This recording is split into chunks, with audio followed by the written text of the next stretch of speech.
everyone, in this video, I'm going to show you how to start an instant Google Meet video call in Google Chat.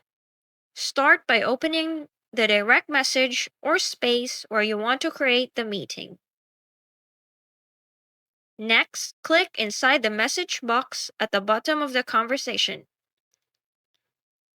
Type a / to open the command menu.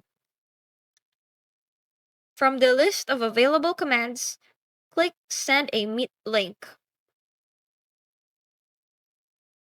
And as you can see, Google Chat will automatically generate a Google Meet invitation link and insert it into your message draft.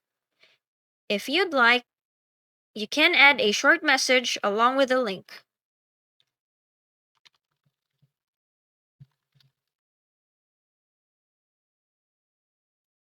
Then, click the Send button to share it with everyone in a conversation. Anyone who receives the message can simply click the Meet link to join the video call instantly.